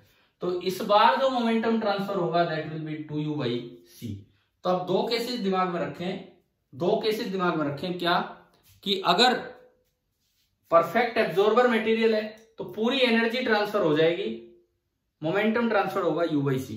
अगर परफेक्टली रिफ्लेक्टिंग मटेरियल है तो एनर्जी ट्रांसफर 0 होगी और मोमेंटम ट्रांसफर हो जाएगा 2u बाई सी। क्या यहां तक आई बात समझ में? ठीक है, अब इस पे देखो, इसका मतलब क्या है, अगर कोई मोमेंटम ट्रांसफर कर पा रहा है तो इसका मतलब फोर्स लगा पा रहा है, चाहे ये परफेक्टली एब्जॉर्बिंग मटेरियल हो चाहे परफेक्टली रिफ्लेक्टिंग मटेरियल हो। एनर्जी ट्रांसफर हुई हो ना हुई हो उसको छोड़ो, मोमेंटम तो ट्रांसफर दोनों केस में हुआ है। एक केस में u बाई सी हुआ है और एक केस में 2u बाई सी। जब भी आप किसी भी चीज पे मोमेंटम ट्रांसफर करके आते हो इसका मतलब आप उस पर फोर्स लगा पा रहे हो। तो इससे एक बड़ी बात ये पता चली कि ईएम वेव भी हमारे ऊपर फोर्स लगाती है। हमारी बॉडी ना तो परफेक्टली एब्जॉर्बिंग है ना परफेक्टली रिफ्लेक्टिंग, कुछ पार्ट एब्जॉर्ब कर लेती है कुछ पार्ट रिफ्लेक्ट। कितना पार्ट एब्जॉर्ब करती है into u by c, plus कितना पार्ट रिफ्लेक्ट करती है इंटू 2u बाई सी। इतना मोमेंटम हमें ट्रांसफर हुआ है, तो इसका मतलब हमारे ऊपर तो फोर्स भी लगना चाहिए। तो भाई एक बार बताओ, धूप में निकलते हैं तो क्या धूप यूं डिशम डिशम मतलब फोर्स लगाती चलती है क्या? कुछ ऐसा महसूस होता है हमें? धूप भी तो एक ईएम वेव, तो क्यों नहीं होता ऐसा? जब ये फॉर्मूला कह रहा है कि मोमेंटम ट्रांसफर किया है तो इसका मतलब आपके तो मुक्का लगना चाहिए, आप पे फोर्स लगना चाहिए। क्यों नहीं होता उसका कारण सुनो। ये जो मोमेंटम ट्रांसफर्ड है इसके चाहे ये वाला फॉर्मूला हो चाहे ये वाला फॉर्मूला हो, नीचे क्या आ रहा है, नीचे डिनोमिनेटर में क्या है इसके, सी। सी एक बहुत बड़ी वैल्यू है। सी की वैल्यू कितनी होती है, 3 × 10⁸ मीटर पर सेकेंड। सी की जो वैल्यू है that is 3 × 10⁸ metre per second. Due to large value of c, due to large value of c, momentum transferred is very small and that is why we do not feel the force. नहीं तो क्या होता, धूप से भी बहुत बच के निकलना पड़ता, जैसे ही धूप में आते सीधा मुक्का लगता, इस तरह का काम हो जाता। ठीक है, अच्छी बात है, ये तो स्पीड ज्यादा है इस वजह से। भाई ये बताओ ये पॉइंट आया क्या समझ में?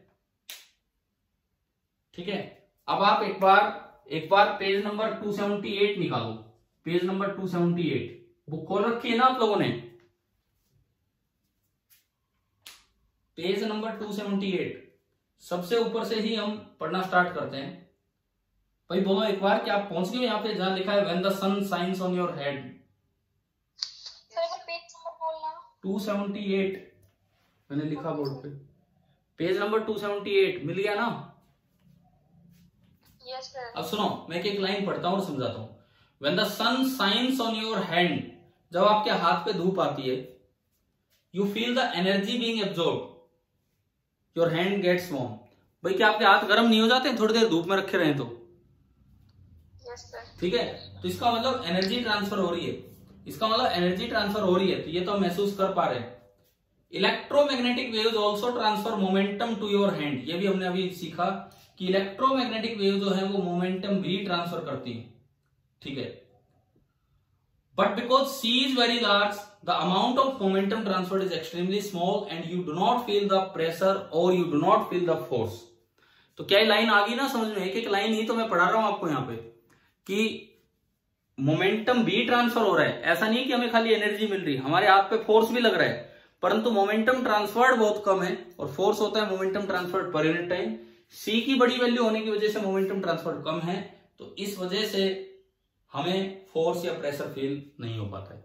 क्या ये पॉइंट आ गया समझ में? ठीक है, अगर सी की वैल्यू थोड़ी छोटी हो जाती तो बड़ी गड़बड़ हो जाती। अगर सी की वैल्यू स्पीड ऑफ लाइट थोड़ी छोटी हो जाती, जब भी कभी धूप हमारे पास पहुंचती तो बड़े जोर से वो फोर्स लगाती, इस तरह का काम हो जाता। ठीक है, वो तो कुछ भी हो सकता था, जैसा भी रहता हो रहता, लेकिन ये पॉइंट आ गया होगा समझ में। आगे सुनो, इन 1903 की बात है, आज से 117 साल पहले। In 1903 the American scientist Nichols and Hull succeeded in measuring radiation pressure of visible light. अब मैं अगला ही टॉपिक ये पढ़ाऊंगा आपको, रेडिएशन प्रेशर। देखो हमने ये सीख लिया, एनर्जी डेंसिटी है तो एनर्जी है। हाँ जी सर, वो फाल्गुनी मैसेज कर रही है, उसको एंट्री नहीं मिल रही। अब मैं कुछ नहीं कर सकता इस मामले में अभी। चलो आगे सुनो, ये एनर्जी डेंसिटी है। इस समय मेरा कोई फोन फ्री नहीं होता है कि मैं कॉल भी कर सकूं। ये अगर विजेंद्र सर सुनेंगे तो यहीं से सुन लेंगे। देखो, एनर्जी डेंसिटी से आपको एनर्जी मिली, एनर्जी से मोमेंटम ट्रांसफर मिला, मोमेंटम ट्रांसफर से फोर्स निकलता है और फोर्स से प्रेशर बनता है। तो अगला ही टॉपिक हम लेंगे रेडिएशन प्रेशर। लेकिन एक बार सुनते हैं यहाँ पे क्या लिखता है। In 1903 the American scientist Nichols and Hull succeeded in measuring radiation pressure of visible light and verified equation 8.12। जो ये पीछे जो इक्वेशन 8.12 है, 8.12 इक्वेशन की ये है कि जो मोमेंटम होता है दैट इज U/c। निकोल्स और हल ने विजिबल लाइट के लिए इसे वेरीफाई किया था। और आप ये वैल्यू याद रखना कि विजिबल लाइट का जो रेडिएशन प्रेशर होता है वो होता है 7 × 10⁻⁻6 न्यूटन पर मीटर स्क्वायर। चलो पहले एक बार टॉपिक पढ़ते हैं रेडिएशन प्रेशर, उसके बाद ये लास्ट की 2-3 लाइनें पढ़ेंगे। सबसे पहले टॉपिक पढ़ते हैं रेडिएशन प्रेशर, उसके बाद आखिर की इन 3-4 लाइनों के आगे। तो नेक्स्ट जो हमारी हेडिंग है that is radiation pressure, momentum of EM waves होने के बाद।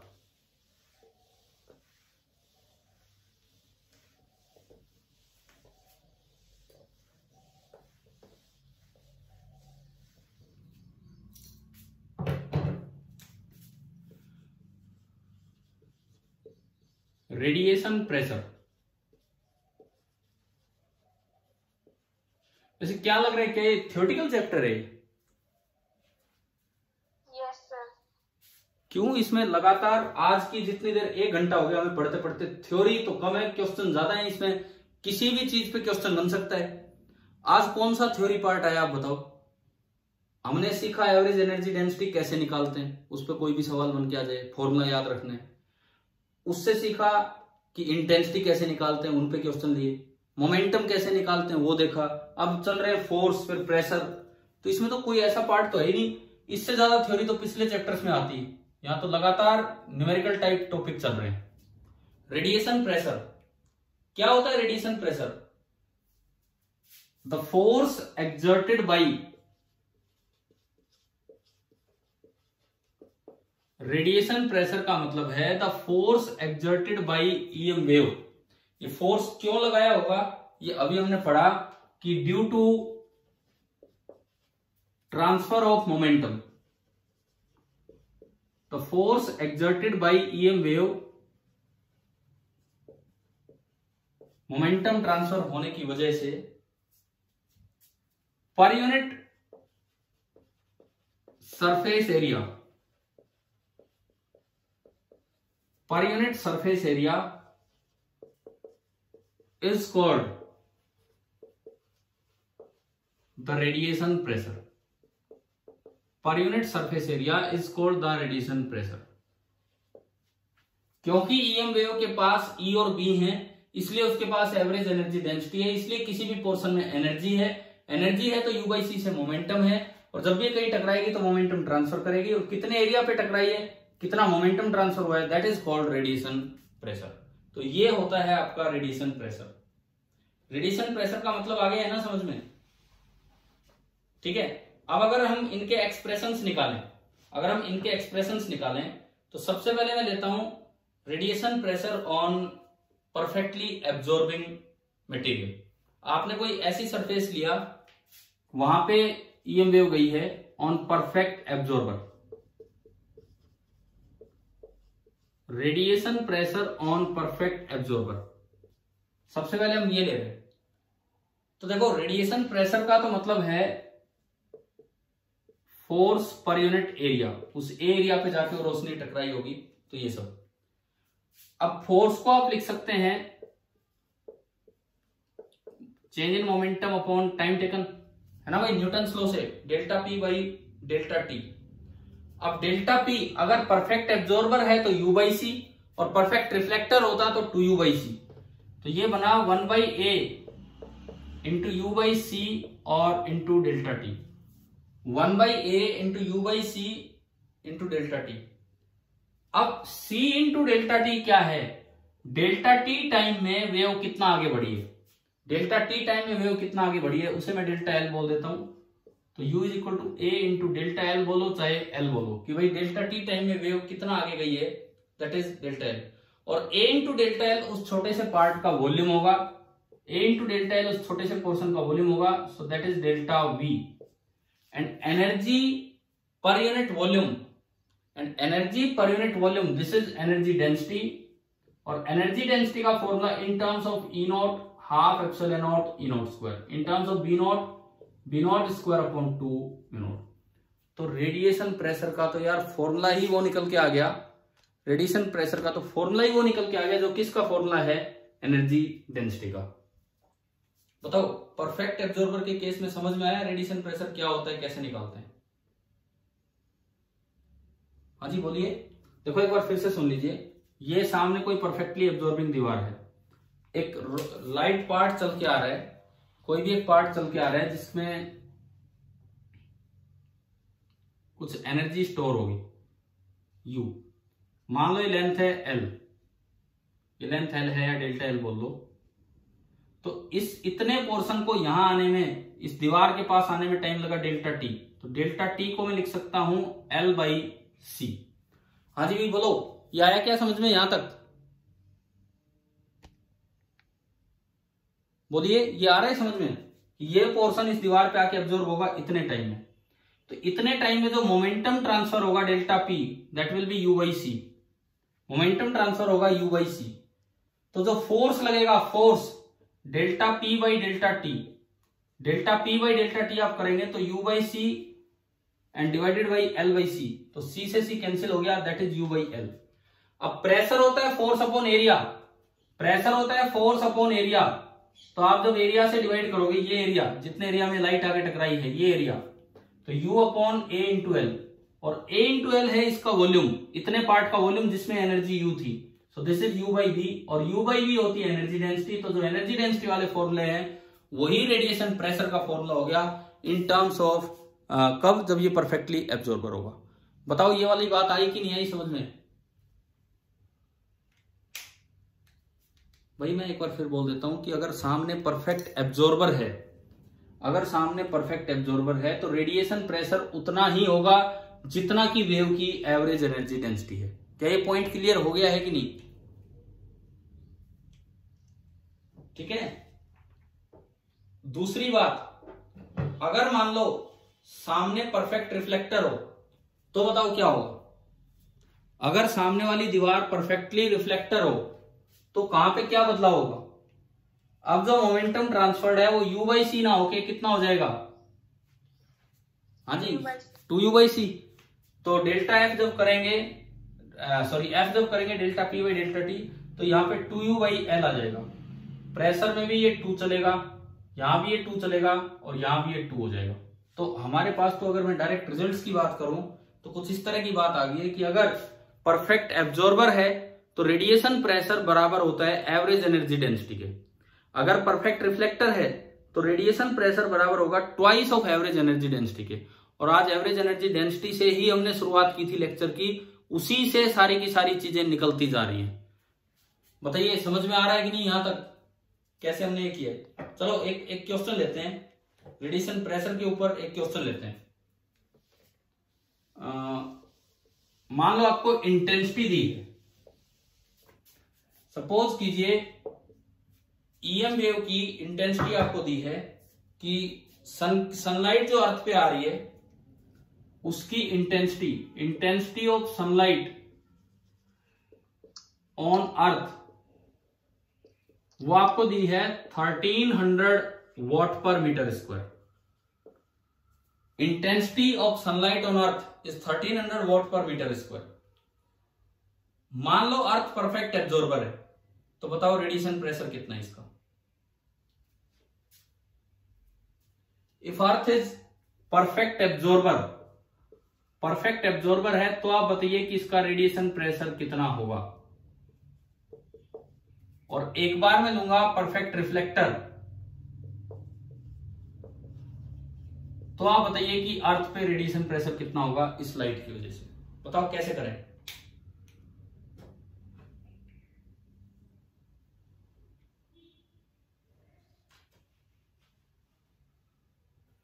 बोलो भाई बोलो। अभी हमने क्या पढ़ा कि परफेक्ट एब्जॉर्बर के केस में रेडिएशन प्रेशर की वैल्यू किसके बराबर आई थी? परफेक्ट एब्जॉर्बर के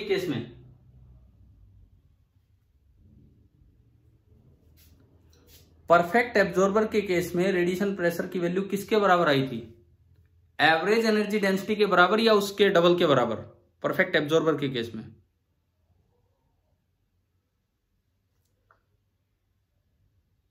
बोलो। परफेक्ट एब्जॉर्बर के केस में एवरेज एनर्जी डेंसिटी के बराबर आया था रेडिएशन प्रेशर या उसके डबल? Average energy density. हाँ, तो देखो इस वाले केस में तो होगा ये एवरेज एनर्जी डेंसिटी के बराबर, और इस वाले केस में होगा ये twice of average energy density के बराबर। जब इंटेंसिटी दे रखी है तो एवरेज एनर्जी डेंसिटी कैसे निकालें?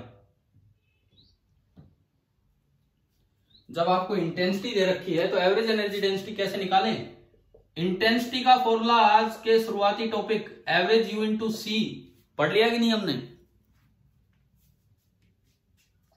तो यहां से जो एवरेज यू आएगा, average U that is equal to I by C, 1300 upon 3 into 10 is power 8, 13 by 3, 3 4 12 10 4.3 into 10 is power, ये दो तो कट गया, 10 to power -6। Average energy density आ गई जूल पर मीटर क्यूब में।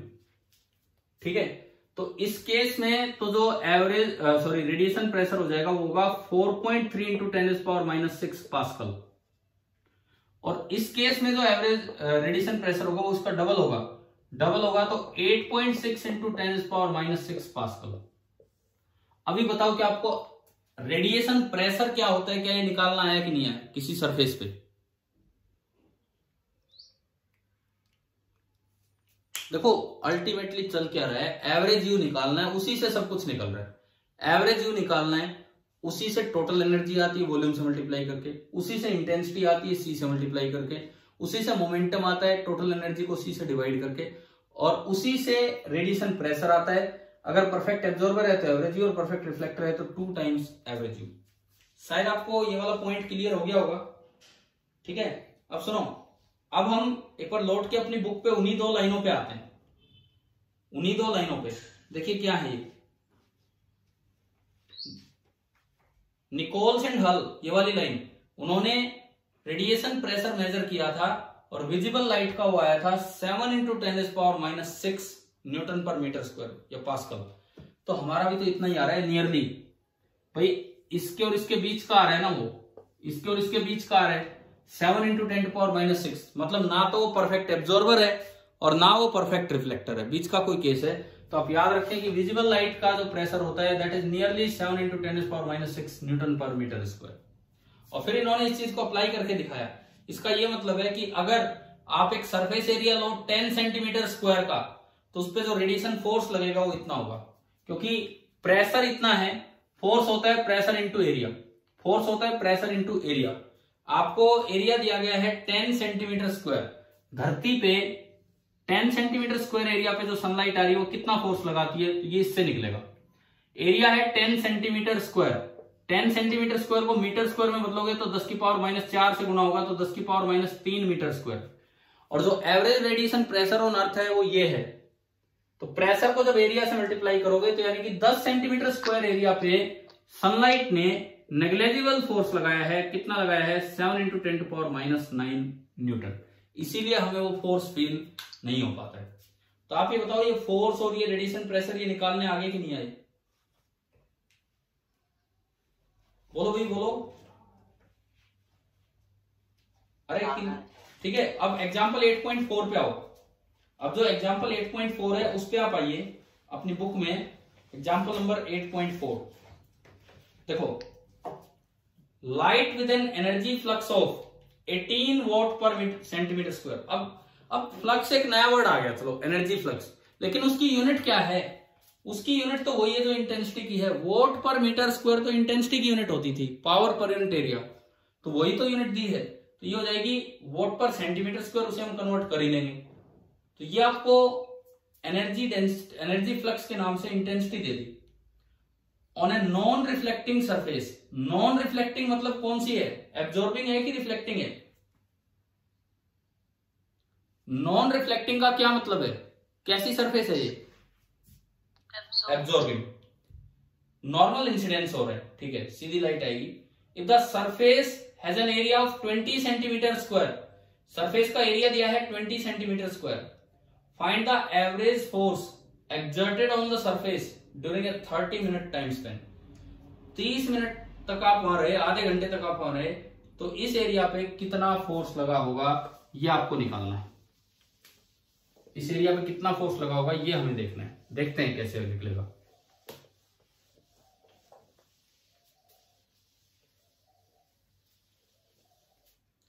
देखिए ये लिखता है कि इंटेंसिटी ऑफ वेव आपको दे दी 18 वॉट पर सेंटीमीटर स्क्वायर।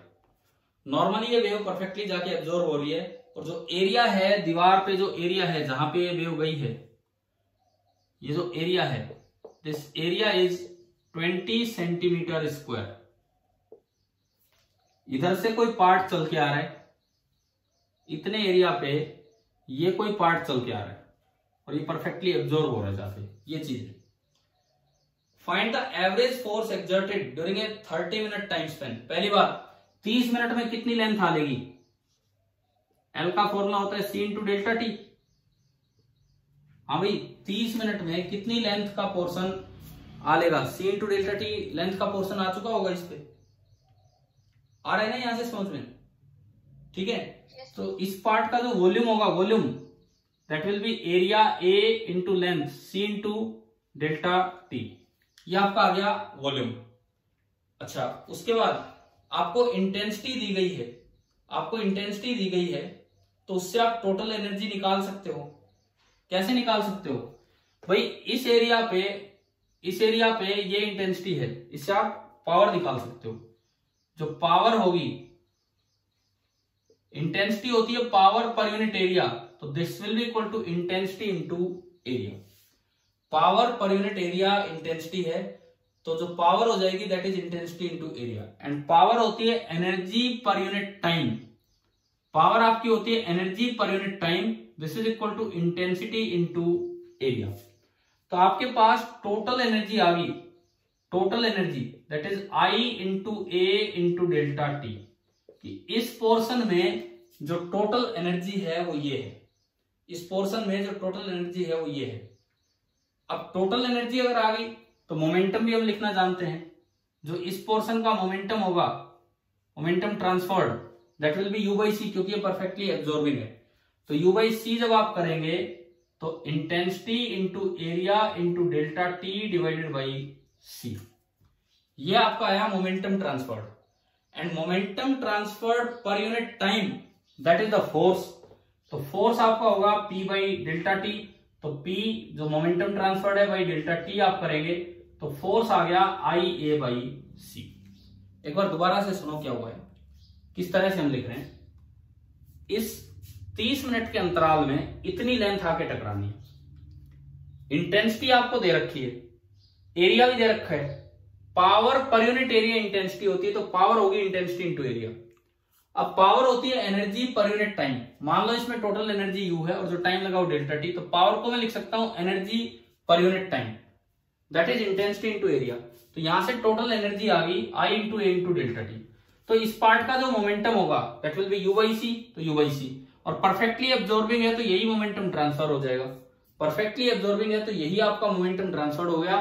तो आई ए ये हमने यू की वैल्यू रख दी, ठीक है। अब फोर्स होता है momentum transferred per unit area, per unit time, sorry momentum transferred per unit time, तो डेल्टा टी से डेल्टा टी कटा और जो फोर्स आया वो आ गया आई ए बाई सी। तो सिंपली आपका फोर्स निकल के आया वो यहां पे आया आई ए बाई सी। अगर मैं इसको थोड़ा कैलकुलेट करूं, फोर्स आई 18 watt per centimetre square into ए, एरिया जिस एरिया पे गई है दैट इज 20 सेंटीमीटर स्क्वायर, इससे कट गया, डिवाइडेड बाई सी, सी आपका एसआई यूनिट में होता है 3 इंटू 10⁸। तो एसआई यूनिट में ही आपने सोल्व किया, 3 से गया 6, 120 गुणा 10⁻⁻8 न्यूटन, 120 इंटू 10⁻⁸ न्यूटन। अगर आप साइंटिफिक नोटेशन में लिखें तो 2 इधर ला सकते हैं, 1.2 इंटू 10⁻⁻6 न्यूटन। आप बताओ कि आपको फोर्स निकालना आ गया कि नहीं, कि कितना फोर्स किसी वेव की वजह से लगेगा। तो बहुत कम आएगा, 10⁻⁻6 न्यूटन में ही जाके आएगा। अभी बोलो ये फोर्स निकालना आया कि नहीं आया, कैसे निकाला हमने, ठीक है। लास्ट में आपकी बुक के सॉल्यूशन के लास्ट में एक लाइन लिखी है, वो पढ़िए क्या दिया है। How will your result be modified, how will your result be modified if the surface is perfect reflector. अगर ये परफेक्ट रिफ्लेक्टर होता तो क्या चेंज होता, एक ही चेंज होता, आप अच्छे से जानते हैं, एक ही चेंज होता। इसका मोमेंटम तो यू बाई सी है, लेकिन जो मोमेंटम ट्रांसफर्ड है वो कितना हो जाता फिर 2u बाई सी, और बस उसके अकॉर्डिंग हम कैलकुलेट कर देते।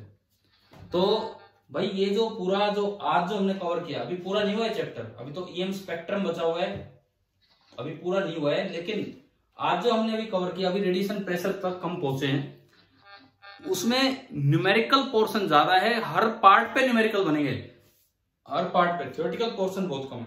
अब जो पेज नंबर 278 पे एक पैराग्राफ हमने छोड़ा वो पढ़ते हैं, ये निकोल और हल के प्रेशर और ये कैसे निकाला, उसके बाद एक पैराग्राफ छोड़ा है वो पढ़ते हैं। द ग्रेट टेक्नोलॉजिकल इंपोर्टेंस, मिल गया ना, कहां में हूं, the great technological importance of EM waves stems from their capability to carry energy from one place to another.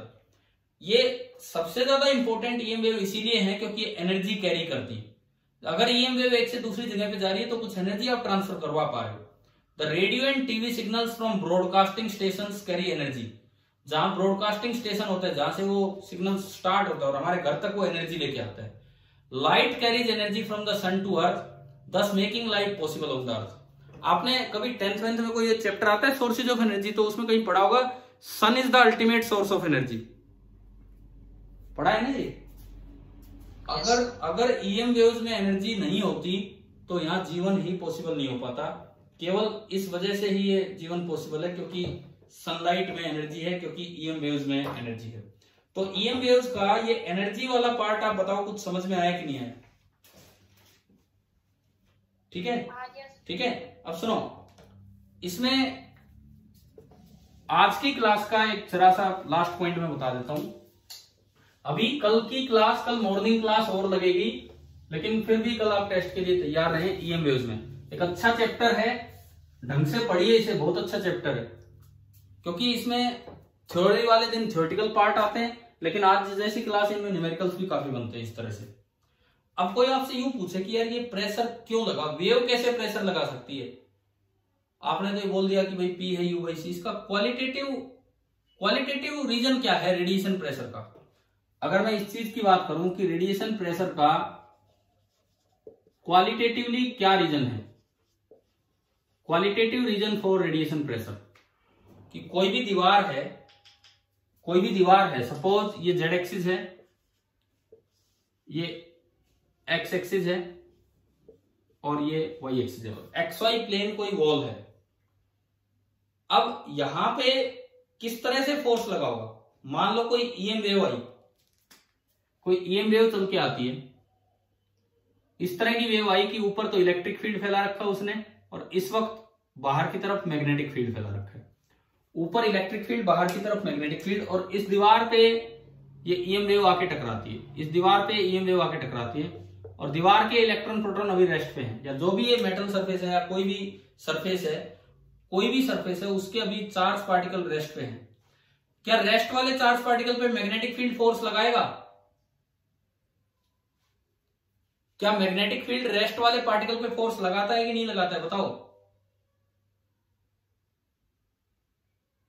भाई। रेस्ट मैग्नेटिक फोर्स का फॉर्मूला था Q into V cross B। तो जो रेस्ट पे होगा, क्या उस पे मैग्नेटिक फील्ड कोई फोर्स लगाएगा कि नहीं लगाएगा? नहीं लगाएगा। लेकिन इलेक्ट्रिक फील्ड उसे ड्राइव कर देगा अपनी डायरेक्शन में। पॉजिटिव चार्ज है तो फील्ड के अलोंग और नेगेटिव है तो अपोजिट। तो सबसे पहले चार्ज में एक मोशन आया, चार्ज में एक वेलोसिटी आई अलोंग एक्स एक्सिस। ये किस वजह से आई? ड्यू टू, जैसे ईएम वेव का इलेक्ट्रिक फील्ड पहुंचा, ड्यू टू इलेक्ट्रिक फील्ड इसमें एक मोशन आया, एक वेलोसिटी आई। अब वेलोसिटी आते ही मैग्नेटिक फील्ड उस पर फोर्स लगा देगा, वेलोसिटी आते ही मैग्नेटिक फील्ड फोर्स लगा देगा। देखो वेलोसिटी ऊपर, मान लो पॉजिटिव चार्ज है, वेलोसिटी ऊपर, B बाहर, वेलोसिटी ऊपर, क्योंकि अगर पॉजिटिव चार्ज नहीं होगा तो नीचे चलता, पॉजिटिव चार्ज है तो फील्ड की तरफ चलेगा। अब देखो वेलोसिटी ऊपर आई, B बाहर, तो V क्रॉस B किधर हो गया? V क्रॉस B आगे हो गया। समझ में आ रहा है? V क्रॉस B, जैसे ही चार्ज चला, जैसे ही चार्ज में वेलोसिटी आई पैरेलल टू फील्ड, मान लो पॉजिटिव चार्ज है, तो V क्रॉस B जो मैग्नेटिक फोर्स होगा वो इधर लगेगा, इधर कितना लगेगा? Q into V cross B। और अब देखो, क्या दीवार पे एक फोर्स लग गया नॉर्मल डायरेक्शन में? क्या दीवार पे एक फोर्स लग गया नॉर्मल डायरेक्शन में जेड एक्सिस के अलोंग, मैग्नेटिज्म की वजह से, मैग्नेटिक फील्ड की वजह से? Yes, sir. और नॉर्मली जो भी फोर्स लगता है इट क्रिएट्स प्रेशर। तो रेडिएशन प्रेशर का अगर क्वालिटेटिव लॉजिक देखिए कैसे किसी वॉल पे लगेगा, जैसी वेव आएगी इलेक्ट्रिक फील्ड तो चार्ज को मोशन देगा, मोशन में आते ही मैग्नेटिक फील्ड उस पे सरफेस के परपेंडिकुलर फोर्स लगा देगा और जिसकी वजह से रेडिएशन प्रेशर डेवलप हो जाता है। तो आप बताइए भाई, क्या रेडिएशन प्रेशर कैसे डेवलप हुआ? क्या ये समझ में आया? लॉजिकली इसका क्या रीजन है, क्वालिटेटिव रीजनिंग? Yes, sir. ठीक है। तो आज वाला जो पूरा लेसन था, ये लगा लो पूरा लेसन क्या, पूरा चैप्टर था, हमने केवल और केवल एनर्जी के ऊपर दिया। अब मैं एक लास्ट पॉइंट वैसे बताता हूं, इस चैप्टर में काम का नहीं है, आगे वेव ऑप्टिक्स पढ़ेंगे ऑप्टिक्स में, तो उसमें याद रखना, फिर ये वहां भी बता देंगे बात कि ईएम वेव के दो फील्ड होते हैं, ई और बी। ऑप्टिकल इफेक्ट्स के लिए रेस्पॉन्सिबल होता है इलेक्ट्रिक फील्ड, हमारी आंखों में जाता है, रोड्स कौन पे असर करता है, वो इलेक्ट्रिक फील्ड होता है। मतलब अगर पूछा जाए ई और बी में से एक फील्ड को लाइट वेक्टर बोला जाता है, तो कौन सा फील्ड लाइट वेक्टर है? ई और बी में से, ई और बी में से एक फील्ड को लाइट वेक्टर बोला जाता है, कौन सा फील्ड लाइट वेक्टर है? ई, क्योंकि E is responsible for the optical effects of light. ठीक है, अभी कल कुछ थोड़ा बहुत इस पे और स्पेक्ट्रम वाला पार्ट पूरा करके कल आपका चैप्टर कंप्लीट हो जाएगा। हमने ध्यान से काफी टाइम लगाया है इसमें, और आप अच्छे से पढ़िए। ठीक है भाई, और दूसरी बात, अभी मैं टेस्ट का लिंक भेज रहा हूं, अगर कोई इंटरेस्टेड हो तो वो टेस्ट दे सकता है, कोई कंपल्सन नहीं है आप पे, सर्कुलर मोशन का टेस्ट है, जो बच्चा इंटरेस्टेड हो वो अपना टेस्ट दे सकता है। ठीक है, आप दे के देख लो, अगर आप चाहेंगे आपका रिजल्ट उसमें शामिल नहीं करना लिस्ट में, मैं नहीं करूंगा, मैं आपको भेज दूंगा भाई ये रिजल्ट है, आप दीजिए तो सही कम से कम। ठीक है, थैंक यू।